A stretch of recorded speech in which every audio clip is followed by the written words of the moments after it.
This is Roger Struckhoff with Syscon TV, Day 3 of CloudEXPO West.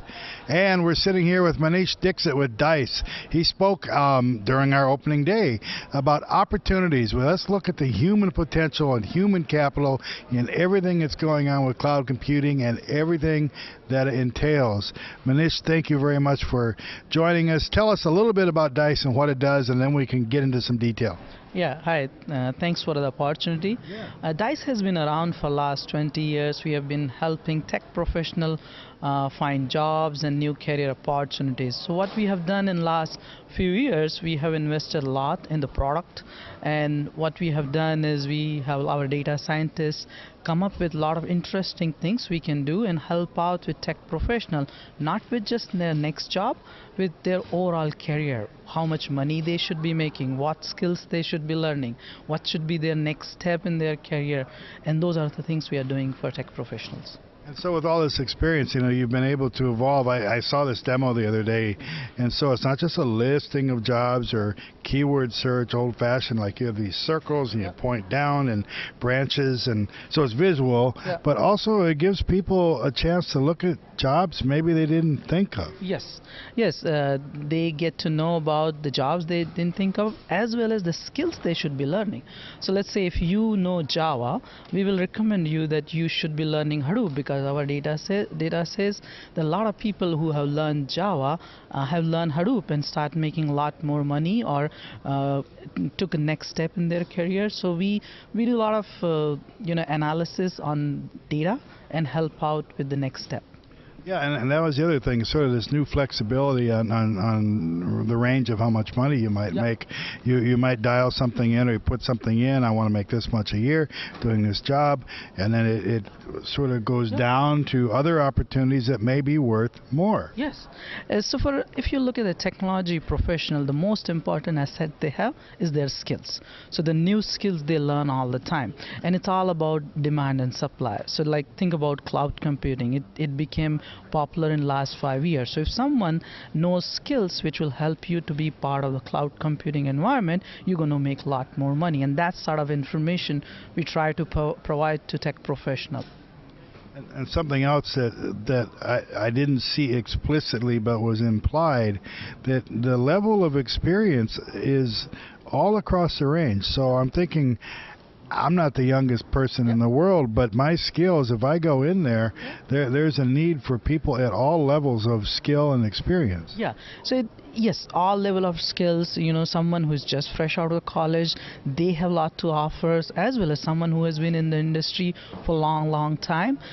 We have a lot of jobs and a lot of opportunities working with our customers to present those to tech professionals. What we try to do is get the right one in front of you, as well as help you to get to the right one which will fit much better for you.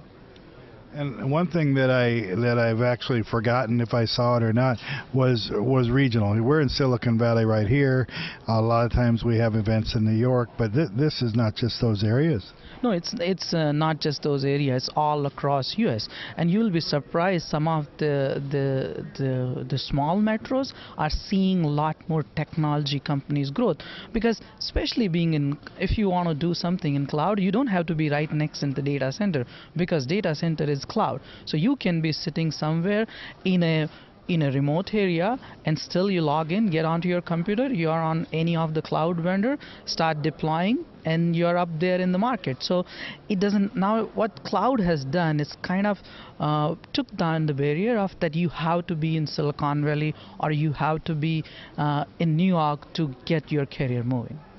And I'm thinking that's an advantage to employers too. So if I'm in the Chicago area where I happen to live, or the Twin Cities, or Kansas City, or anywhere, you're going to find who's there. Yes, we do. So we have So when tech professionals come to us, we allow them to, upload resumes, and that's how employers find us.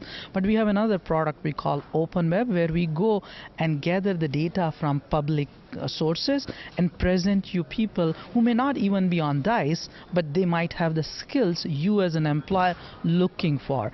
So with with so many different places where tech professionals are spending time, we try to get the information from those places in a public way and present into employers so you can go and find those tech professionals. And I was thinking about asking about hot areas, but now I think back, there's too many to count, because you were talking everything from programmers to architects to... Yeah, programmers, architect, product management, UX, UI design, you name it. And because of technology, the growth in, if you look at where is the technology unemployment rate, it's close to less than 2%. And if you talk about Silicon Valley or if you talk about East Coast, it's much, much lower. So the opportunity is unabundant. And if you are a technology professional with right skills, you can go places. Roll the dice. How do people find you online? You can find us multiple ways. You can go to dice.com, or you can go to App Store and look for our Dice app, or you can go to Android Play Store and look for Dice app. Thank you. I love my job, but on my phone, I might just take a look. So thank you very much for joining us. This is great stuff, because we talk about technology so much at these events, and we should. But to talk about the human potential of human capital is something that's a great dimension that adds a lot to our show. So thanks a lot for attending. Thanks a lot for being here. Thanks a lot for watching. For Syscon TV, this is Roger Struckhoff.